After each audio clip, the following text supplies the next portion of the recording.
The original music, it had a metal edge to it, but yet it did have that gritty, almost industrial side to it, which I was more into the industrial, and he had a very metal background.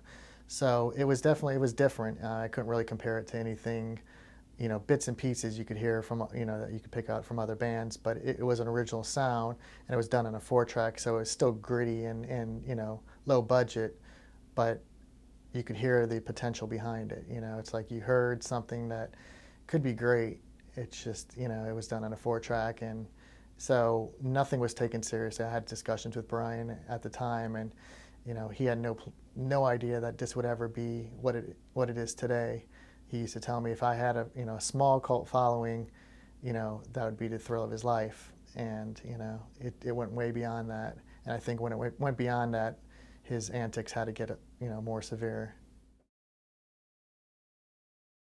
Our first gig was at Churchill's Hideaway. We were opening for a band called The Goods, which were mainstream, kind of almost a pop rock. And here we are, just very underground. I know we went to I was just graduated cosmetology school, so we went back to my school and we just got like all the used mannequin heads, so we could place them on stage, and we would put little X's on their foreheads and stuff like that.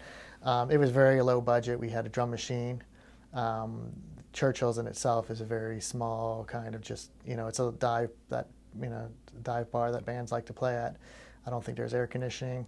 It was pretty crowded. I don't know what the total was. I'd say less than 100, but for Churchill's it was a decent first night turnout. I don't know if it was because of us or the Goods, but and you couldn't probably have two different of bands playing together, but I think it went over fairly well. Brian had extreme stage fright, and he continued to have that throughout our times playing together. We'd be walking on stage, and he'd be throwing up as he was walking on stage.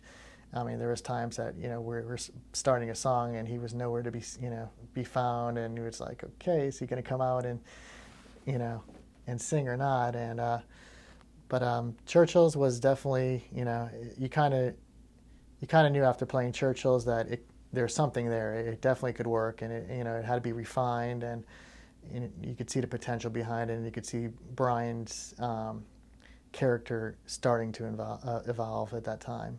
The early stage shows, like I said, we had the mannequin heads, which we had to make a little bit evil, and I think I introduced the bondage theme, and we made a bondage rack, and we had a girl up on stage, and that kind of developed as time went on for them. That got a little bit more hardcore. Originally, it was like a girl tied to a bondage rack and in some lingerie, and we thought that was shocking. And they kept taking it a little bit farther and farther after I left the band. The satanic elements that later became introduced to the band weren't. It was, if they were there, I mean, you kind of knew it was in fun. There was really, you could see it, and there's some kind of I don't know about demonic, but some kind of negative themes going on our stage shows. But then you saw that it was all done in fun. It was definitely a comedy aspect to it, and like I said, almost a cartoony type of aspect to whatever we did, and using our characters, whatever our characters was. I remember my bass, I had taken it, which was kind of a disco bass anyways, and I took latex and covered the bass with latex and had like a hand coming out of it and blood and whatever, and each of us kind of took our instruments and our own, equipment and modified it and had our own thing going on. And it wasn't like we walked up there and we had brand new Marshall stacks, and it was low budget, and we did whatever we could to shock people. And I think we knew, like, if you're going to perform, we didn't want to be a band that just went up there and played. We wanted to make it interesting for everybody in the audience, even if they didn't like the music, which there's probably quite a bit of people who didn't like the music, but we wanted to give them something to look at. It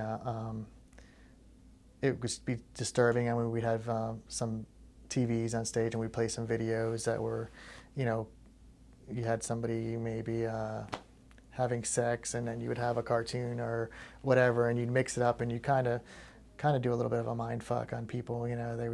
They would have to look at you even if they didn't like the music, and and make it entertaining. I mean, it was like, okay, if the music's not going to get him, maybe the stage show will get him. And, you know, with a low budget, you know, we did the best we can, but, you know, he took that definitely in his career and, you know, realized that there's got to be a stage show.